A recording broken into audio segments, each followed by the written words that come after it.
सर्वश्रुतिस्थितोरत्न समुद्भासितमूर्तये वेदान्ताम्बुजसूर्याय तस्मै श्रीगुरवे नमः। संसारार्णवघोरे यः कर्णधारस्वरूपकः नमोऽस्तु रामकृष्णाय तस्मै श्रीगुरवे नमः। परम पूजनीय सभापति महाराज, उपस्थित श्रद्धेय सुहितानंद जी महाराज, मंचे उपस्थित श्रद्धेय विश्वात्मानंद जी महाराज, पूजनीय सन्यासी ब्रह्मचारी बृंद एवं उपस्थित श्रद्धेय भक्तमंडली, श्रीरामकृष्ण बोलेছেন অদ্বৈত সব শেষের কথা। তাই দুটো আলোচনার পর সব শেষে আমরা শ্রীরামকৃষ্ণ এবং অদ্বৈত বেদান্ত এই বিষয়ে সংক্ষেপে কিছু আলোচনা করব। অদ্বৈত বেদান্ত একটি দর্শন শাস্ত্র। দর্শন হলো দেখা বা জানা, এবং এই জানা বিচার বিশ্লেষণাত্মক জ্ঞান, যুক্তি বিচারের মাধ্যমে জানা, জ্ঞান আহরণ করা, সেটা দর্শনের পরিধির মধ্যে। আবার যে অতীন্দ্রিয় অনুভূতি, অলৌকিক জ্ঞান, সেটিও কিন্তু জ্ঞান। ভারতীয় দর্শনে কিন্তু এই যে অলৌকিক অনুভূতি, ঋষিদের অনুভূতি, সেগুলির যে যুক্তি বিচারমূলক যে বিশ্লেষণ, সেটি দর্শন শাস্ত্র। সেখানে শুধুমাত্র যুক্তি বিচার স্থান পায়নি, যুক্তি বিচারের পেছনে রয়েছে যে আধ্যাত্মিক অনুভূতি, সেটিরই গুরুত্ব বেশি। এই দর্শন শাস্ত্রে, যে ভারতীয় দর্শন শাস্ত্র, সেখানে দুটি বিভাগ, একটি আস্তিক, একটি নাস্তিক। আস্তিক দর্শন ছটি, তার মধ্যে উত্তর মীমাংসা বা বেদান্ত। যদিও সবগুলোই, সমস্ত আস্তিক দার্শনিকরা বেদের প্রামাণ্য স্বীকার করেছেন, কিন্তু আমরা দেখি পূর্ব মীমাংসা বা উত্তর মীমাংসা সম্পূর্ণভাবেই বেদভিত্তিক। তাই উত্তর মীমাংসা দর্শনকেই বলা হয় বেদান্ত। বেদের অন্ত, বেদের লক্ষ্য, বেদের অভীষ্ট, বেদের মধ্যে যদিও অভ্যুদয় লাভ, অর্থাৎ ঐহিক সমৃদ্ধি বা পারলৌকিক সমৃদ্ধি, স্বর্গাদি লোকে গিয়ে সেখানে সুখ অনুভব করার পন্থা পদ্ধতি বলা হয়েছে, আবার সঙ্গে সঙ্গে অলৌকিক অপরোক্ষ সাক্ষাৎকারের কথাও বলা হয়েছে। এই অভ্যুদয় এবং নিঃশ্রেয়স, পরম মুক্তি বা নিঃশ্রেয়স, সেটিও কিন্তু বেদে আলোচিত হয়েছে। এবং বেদের যে অংশে এই বিষয়টি আলোচিত হয়েছে, নিঃশ্রেয়স মুক্তি লাভের উপায়ের কথা বলা হয়েছে, সেটি হলো বেদান্ত। এবং তাকেই বলা হয়েছে বেদের লক্ষ্য, অভীষ্ট। কারণ এই ঐহিক সমৃদ্ধি বা পারলৌকিক সমৃদ্ধি লাভের আরো অনেক উপায় রয়েছে, কিন্তু অলৌকিক আধ্যাত্মিক সাক্ষাৎকারের উপায় বেদেই প্রথম বলা হয়েছে, এবং সেটি হলো মানুষ জীবনের চরম লক্ষ্য। কারণ ঐহিক কল্যাণ বা পারলৌকিক কল্যাণ যাই আমরা বলি না কেন, সেটি চিরস্থায়ী নয়। মোক্ষকে বলা হয়েছে পরম পুরুষার্থ। আমরা ধর্ম, অর্থ, কাম, মোক্ষ, ভারতীয় পরম্পরায় এই চারটিকেই মানুষ জীবনের উদ্দেশ্য বলে জানি, কিন্তু সর্বশ্রেষ্ঠ যে উদ্দেশ্য সেটি হচ্ছে মোক্ষ লাভ। এই মোক্ষের কথাই বেদান্ত দর্শনে আলোচিত হয়েছে। সেই বেদান্ত দর্শনের রয়েছে অনেকগুলো সম্প্রদায়। সেই সম্প্রদায়গুলো দ্বৈত এবং অদ্বৈত প্রধানত। অদ্বৈত সম্প্রদায়ের মধ্যে রয়েছে আবার অনেকগুলো উপসম্প্রদায় বা বিভাগ। বিশিষ্টাদ্বৈত সম্প্রদায়, শুদ্ধাদ্বৈত বা কেবলাদ্বৈত, শাক্তাদ্বৈত, শিবাদ্বৈত, বিভিন্ন অদ্বৈত সম্প্রদায় রয়েছে। আমাদের আলোচ্য শ্রীরামকৃষ্ণ ও অদ্বৈত বেদান্ত। শ্রীরামকৃষ্ণের বাণী এবং উপদেশের মধ্যে আমরা পাই তিনি বিশিষ্টাদ্বৈতবাদের কথা অনেক জায়গায় উল্লেখ করেছেন। পূজনীয় সুহিদানন্দজি মহারাজ সেই দৃষ্টান্তটির উল্লেখ করেছেন, বেলের দৃষ্টান্ত। বিশিষ্টাদ্বৈতবাদী রামানুজাচার্য তার মতে এই যে অচিত যে জড় জগৎ এবং যে অনুচিত এই জীব, অর্থাৎ আমরা সবাই প্রাণী, জীব, আমাদের নিয়ে আমরা চিৎ স্বরূপ, চিৎ স্বভাব আমাদের, চৈতন্য আমাদের স্বভাব, এবং যে জড় জগৎ যা আমরা দেখছি সবসময়, সব কিছু নিয়েই হলেন ব্রহ্ম, সব কিছু নিলেই হলেন ঈশ্বর। জীব জগৎ বিশিষ্ট ব্রহ্ম, এবং দৃষ্টান্ত দিয়েছেন সেই বেলের। সব কিছু নিয়েই কিন্তু বেল, খোলাটিও, বিচিটিও, শ্বাসটিও। যদি একটাকে আমরা বাদ দিই তাহলে পুরোপুরি বেলের যে পরিচয় সেটি পাওয়া যাবে না। ঠাকুর বলেছেন ওজনে কম পড়বে। আবার শ্রীরামকৃষ্ণের বাণী এবং উপদেশের মধ্যে, বা আমরা বলতে পারি তার বাণী উপদেশের সিংহভাগ জুড়ে রয়েছে শক্তি বিশিষ্ট অদ্বৈতের কথা। শক্তি বিশিষ্ট ব্রহ্ম, শক্তি ব্রহ্মের মধ্যে যেন অন্তর্লীন হয়ে আছেন। শক্তিকে ছেড়ে আমরা শিবকে ভাবতে পারি না। যখন তিনি শিব সৃষ্টি স্থিতি প্রলয় করছেন তখন তার মধ্যে শক্তি ক্রিয়াশীল। আবার যখন তিনি সৃষ্টি স্থিতি প্রলয় কিছুই করছেন না, নিষ্ক্রিয়, তখন তিনি শিব। কিন্তু বস্তুপক্ষে দুজনেই অভিন্ন। শক্তিকে ছেড়ে আমরা শিবকে ভাবতে পারি না। শ্রীরামকৃষ্ণ দৃষ্টান্তও দিয়েছেন, সাপ হেললে দুললেও সাপ, স্থির থাকলেও সাপ। অগ্নি এবং দাহিকা শক্তি, অগ্নিকে ভাবলে তার দাহিকা শক্তি ভাবতেই হয়। আগুন আছে অথচ আর দাহিকা শক্তি নেই, এটা অস্বাভাবিক অবস্থা। অনেকে বলেন এটা বিশেষ অবস্থাতে অগ্নির দাহিকা শক্তি হয়তো লুপ্ত হতে পারে, কিন্তু সেটি স্বাভাবিক নয়, বিশেষ অবস্থা। তো শ্রীরামকৃষ্ণ যদিও এইসব বাণী, তার বাণী এবং উপদেশে বিশিষ্টাদ্বৈতবাদ, শাক্তাদ্বৈতবাদের কথা বলেছেন, তবু তিনি নির্বিশেষ ব্রহ্ম, নির্গুণ ব্রহ্মের কথাও বলেছেন, যেটি রামানুজাচার্যের যে মত, দার্শনিক মতবাদ, সেখানে উল্লেখ পাওয়া যায় না। নির্বিশেষ ব্রহ্ম রামানুজ স্বীকার করেননি। নির্গুণ, তিনি নির্গুণ স্বীকার করেছেন, বলেছেন তার মধ্যে কোনো হেয় গুণ নেই, খারাপ গুণ কিছু নেই। যারা অদ্বৈতী তারা বলেন তার মধ্যে খারাপ গুণ থাকার কোনো সম্ভাবনাই নেই।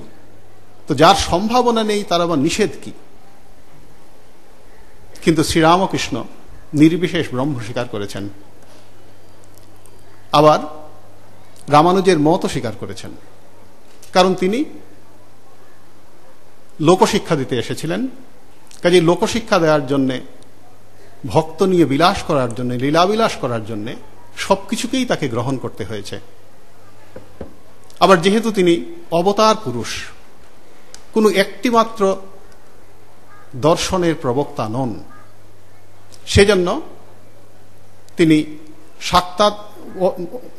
বিশিষ্টাদ্বৈতবাদের কথা বললেও বিশিষ্টাদ্বৈতবাদের সমস্ত মত তিনি স্বীকার করেননি।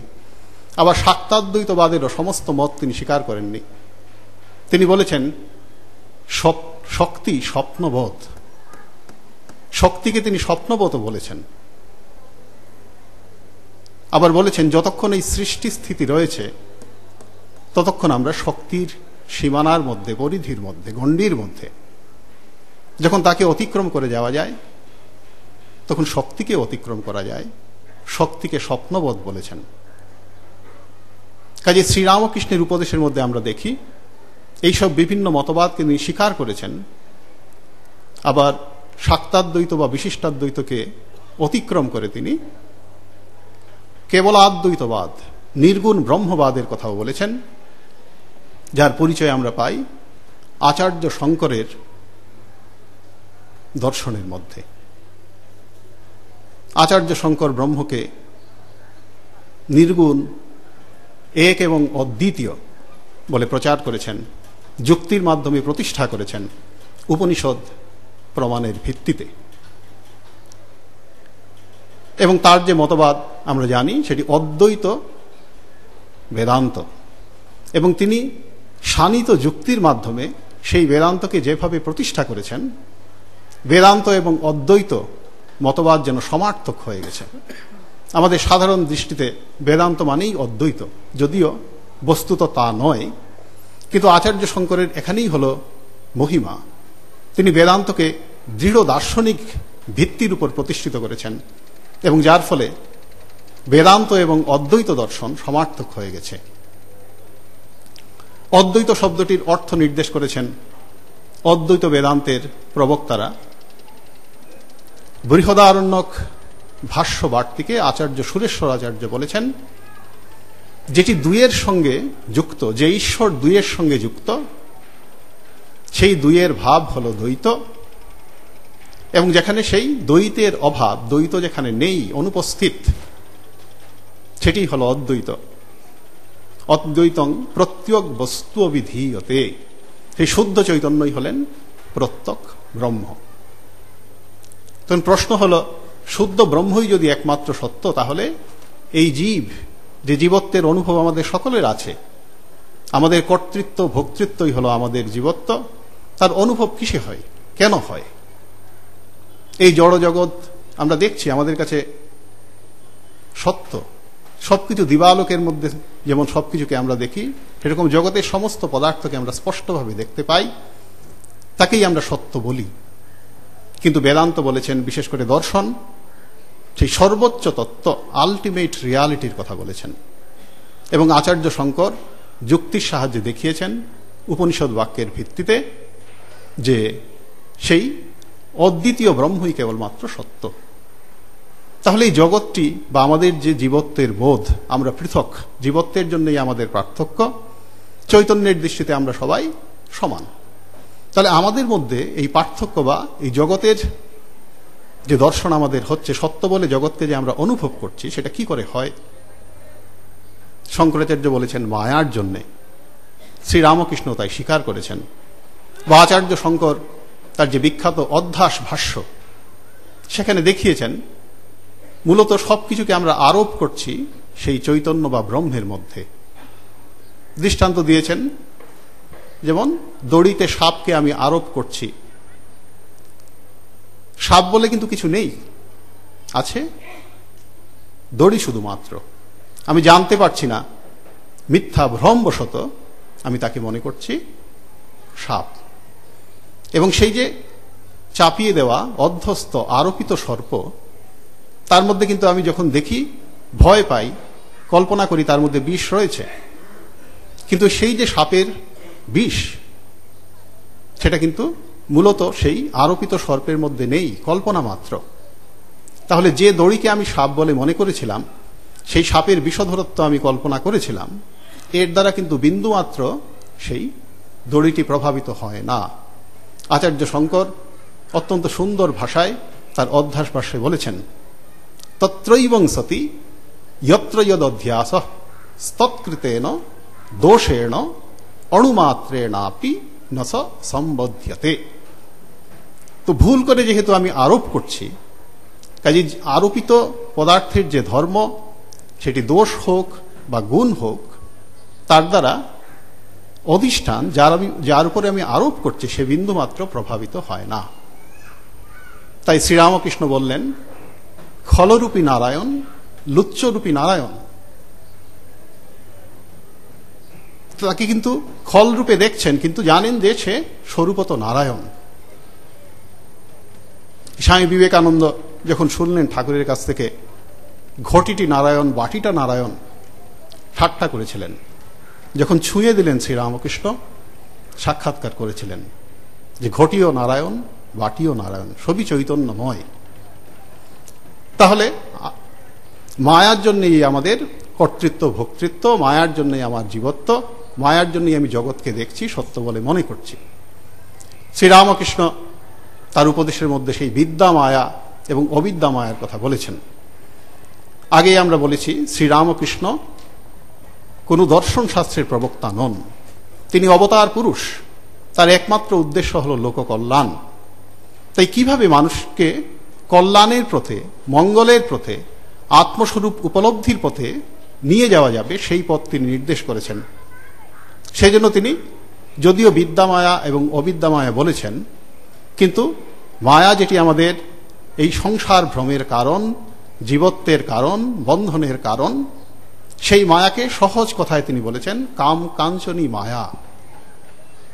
কারণ তিনি জানেন সাধারণ মানুষ আমরা এতেই আবদ্ধ হয়ে রয়েছে। যদিও মায়া, বেদান্তের মায়া, সে বহু বিস্তৃত তার ব্যাখ্যা রয়েছে। সেই অনির্বচনীয় ভাব রূপ জ্ঞান বিরোধী ইয়ৎ কিঞ্চিত ত্রিগুণাত্মকম, এসব বিভিন্ন শব্দ মায়ার স্বরূপ নির্দেশ করতে গিয়ে অদ্বৈত বেদান্তীরা প্রয়োগ করেছেন। শ্রীরামকৃষ্ণ যদিও মায়া স্বীকার করেছেন, অবিদ্যা মায়া স্বীকার করেছেন, বিদ্যা মায়া কিন্তু বেদান্তের ওই ধরনের শব্দ প্রয়োগ করতে তিনি যাননি। সেগুলো দার্শনিক বিচারে সহায়ক ঠিকই, কিন্তু যে আমরা সেই ব্রহ্মবস্তুকে, আত্মবস্তুকে সাক্ষাৎকার করতে চাই, আমাদের ক্ষেত্রে কিন্তু সেটি অতটুকু প্রয়োজন নয়। প্রয়োজন নিশ্চয়ই রয়েছে, বেদান্ত বিচারের কথা শ্রীরামকৃষ্ণ বলেছেন।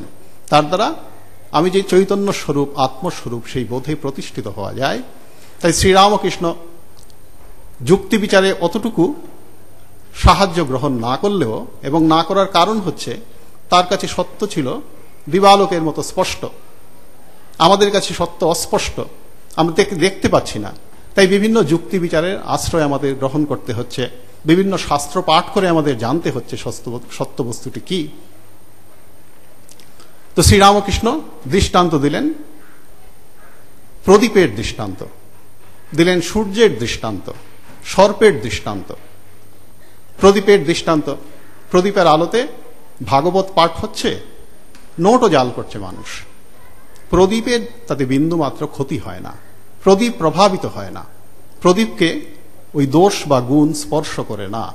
যে কথা আগে আমরা বলেছিলাম, শঙ্করাচার্য বললেন যে আমরা যদিও কর্তা ভোক্তা বলে ভাবছি, কিন্তু বস্তুপক্ষে আমরা সেই আত্মস্বরূপকে উপলব্ধি করতে পারি যদি আমি সাধনা করি। স্বামী বিবেকানন্দ তাই বললেন যে একটি দেয়াল মিথ্যা কথা বলে না, মানুষ মিথ্যে কথা বলে। দেওয়াল কোনো দিন নিজের আত্মস্বরূপকে উপলব্ধি করতে পারে না। দেওয়াল চিরকাল দেওয়াল, জড় পদার্থই থেকে যায়। মানুষ মিথ্যে বলে, মানুষ ভুল করে, কিন্তু যেহেতু সে চৈতন্য স্বরূপ, আত্মস্বরূপ, এই ভুল ভ্রান্তি মূলত তার স্বরূপকে স্পর্শ করছে না, করতে পারে না। যেহেতু সে চৈতন্য স্বরূপ, চৈতন্যের সঙ্গে এই জড় পদার্থের বিন্দু মাত্র সংস্রব বা সম্পর্ক হতে পারে না। তাই অধ্যাস ভাষ্যের মাধ্যমে তিনি দেখালেন যে জীব মূলত শুদ্ধ স্বরূপ। স্বামী বিবেকানন্দ এইসবকে ভিত্তি করেই বললেন বেদান্ত আমাদের শেখায় আশার বাণী। আশার বাণী এই জন্যেই যে আমি যতই হীন, যতই পাপিতাপি হই না কেন, আমার সুযোগ রয়েছে নিজের আত্মস্বরূপকে উদ্ঘাটিত করার। তাই তিনি বললেন একটি ছাত্র যদি ভাবে সে আত্মস্বরূপ, কেন ভাববে? যেহেতু সে চৈতন্য স্বরূপ, সে চৈতন্য স্বরূপকে সাক্ষাৎকার করতে পারে, সে একটি ভালো ছাত্র হবে, একজন ভালো ডাক্তার হবে যদি ডাক্তার ভাবেন যে আমি হলাম আত্মস্বরূপ। তো এই যে বেদান্তে শ্রীরামকৃষ্ণ যে দৃষ্টান্ত দিলেন, সেই প্রদীপের দৃষ্টান্ত, সূর্যের দৃষ্টান্ত। সূর্য শিষ্ট অশিষ্টকে স্পর্শ করছে, এতে সূর্যে বিন্দু মাত্র ক্ষতি হচ্ছে না, প্রভাবিত হচ্ছে না। আরেকটি দৃষ্টান্ত দিয়েছেন সাপের। সাপের মধ্যে বিষ রয়েছে, সেই বিষ সাপকে বিন্দুমাত্র প্রভাবিত করে না। তাই ব্রহ্মের মধ্যে, ঈশ্বরের মধ্যে মায়া রয়েছে। কারণ মায়া যদিও মিথ্যা, কিন্তু যতক্ষণ আমাদের মায়ার প্রতীতি হচ্ছে, জ্ঞান হচ্ছে, অবশ্যই সেটা কোথাও আশ্রিত হয়ে থাকবে। কোথায় রয়েছে? রয়েছে সেই ঈশ্বরের মধ্যে, ব্রহ্মের মধ্যে। কিন্তু তাকে বিন্দুমাত্র প্রভাবিত করে না, করে জীবকে। যেহেতু জীব সেই নিজের শুদ্ধ স্বরূপকে অনুভব করতে পারেনি। শুদ্ধ স্বরূপে সে নির্লেপ, শুদ্ধ ব্রহ্ম, সেই স্বরূপ সে যখন উপলব্ধি করবে, সমস্ত সংসার বন্ধন থেকে তার মুক্তি হবে। তাই শ্রীরামকৃষ্ণ তার বেদান্তের আলোচনা করতে গিয়ে তার উপলব্ধির সাহায্যে আমাদের দেখিয়ে দিয়েছেন যে নিজের সত্য স্বরূপ সাক্ষাৎকার করা যাবে ওই অবিদ্যামায়ার হাত থেকে অব্যাহতি পেলে, এবং বিদ্যামায়া অর্থাৎ জ্ঞান, ভক্তি ইত্যাদির মাধ্যমে যদি আমি আত্মস্বরূপ সাক্ষাৎকারের চেষ্টা করি, তাহলে সেই মায়াই আমাকে সাহায্য করবে, সেই বিদ্যামায়া। শ্রীরামকৃষ্ণ তার উপদেশের মধ্যে বলেছেন, সচ্চিদানন্দ সাগর কোনো কোনো জায়গায় ভক্তিহীনে জমে যায়, আবার যখন জ্ঞান সূর্যের উদয় হয় তখন আবার গলে যায়। অর্থাৎ যখন তিনি লীলায় থাকেন ভগবান, সেই লীলাময় ভগবান তিনি দেহ ধারণ করে থাকেন। যখন এই জগৎ সংসার রয়েছে, সংসারের বদ্ধ জীবকে, মানুষকে তিনি উপদেশ করবেন, সংসার বন্ধনের হাত থেকে কিভাবে মুক্তি লাভ করা যায় সেই পথ নির্দেশ করবেন, তখন তিনি দেহ ধারণ করে অবতার হয়ে আসেন। আবার দার্শনিক শ্রীরামকৃষ্ণ বললেন তিনি শুদ্ধ ব্রহ্ম। এই দুয়ের মধ্যে পার্থক্য কিছু নেই। শ্রীরামকৃষ্ণ অবতারের এখানেই হচ্ছে স্বাতন্ত্র্য, যে তিনি নির্গুণ ব্রহ্মতত্ত্ব উপদেশ করেছেন, বলেছেন নেতি নেতি এই বিচারের কথা, কিন্তু একটি তাৎপর্যপূর্ণ মন্তব্য করেছেন যে সেই নেতি নেতি বিচারের মাধ্যমে আমি যাকে পরিত্যাগ করলাম, প্রত্যাখ্যান করলাম, উপরে ছাদে উঠে গিয়ে দেখলাম সিঁড়ি যে জিনিসে তৈরি, ছাদও সেই জিনিসে তৈরি। আচার্য শঙ্করের অদ্বৈত বেদান্ত দর্শন তিনি স্বীকার করেছেন, কিন্তু সঙ্গে সঙ্গে তিনি দেখিয়ে দিয়েছেন যে ব্রহ্ম সর্বাত্মক, ঐতদাত্ম্যবিদম সর্বম সর্বং খলবিদম ব্রহ্ম।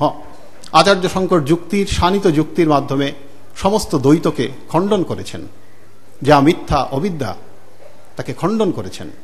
কিন্তু সর্বভূতে যে ব্রহ্ম দর্শন, সেটিকে শ্রীরামকৃষ্ণ যেভাবে দেখাতে চেয়েছেন সেটি অনন্য। সেই বেদান্তেই বলা হয়েছে অস্তি ভাতি প্রিয়। এই জাগতিক সমস্ত পদার্থের মধ্য দিয়ে এই তিনটি অস্তি ভাতি প্রিয় তিনটি প্রকাশিত হচ্ছে, সঙ্গে নাম ও রূপ। বৈদান্তিক আচার্যরাই বলেছেন যে এই তিনটি যে ব্রহ্মের স্বরূপ সমস্ত জাগতিক পদার্থের মধ্য দিয়ে প্রকাশিত হচ্ছে। নাম রূপ মিথ্যা, সেটিও প্রকাশিত হচ্ছে, কিন্তু সেটি মিথ্যা। কিন্তু মিথ্যা বস্তু কখনো সত্যের আশ্রয় ছাড়া প্রকাশিত হতে পারে না, বেদান্ত সিদ্ধান্ত। তাই আমাদের তুরীয়ানন্দ মহারাজের সেই শেষ উপদেশ, ব্রহ্ম সত্য জগৎ সত্য, সত্যে প্রাণ প্রতিষ্ঠিত, এখানেই হলো শ্রীরামকৃষ্ণ অবতারের অনন্যতা, স্বকীয়তা। তিনি জগৎকে প্রত্যাখ্যান করেছেন, আবার ব্রহ্ম দৃষ্টিতে জগৎকে গ্রহণ করেছেন। তিনি বলেছেন অদ্বৈত জ্ঞান আঁচলে বেঁধে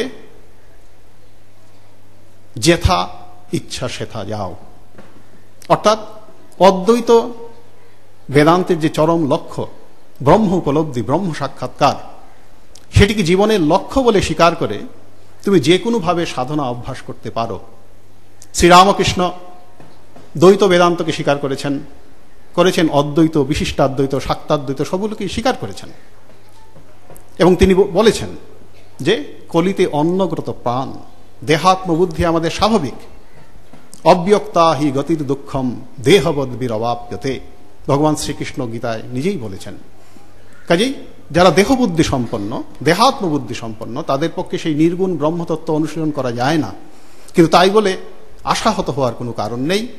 শ্রীরামকৃষ্ণের জীবন হচ্ছে উজ্জ্বল দৃষ্টান্ত যে দ্বৈত ভক্তিমূলক সাধনাকে অবলম্বন করেও সেই অদ্বৈত বেদান্তের চরম শিখরে আরোহণ করা যায়।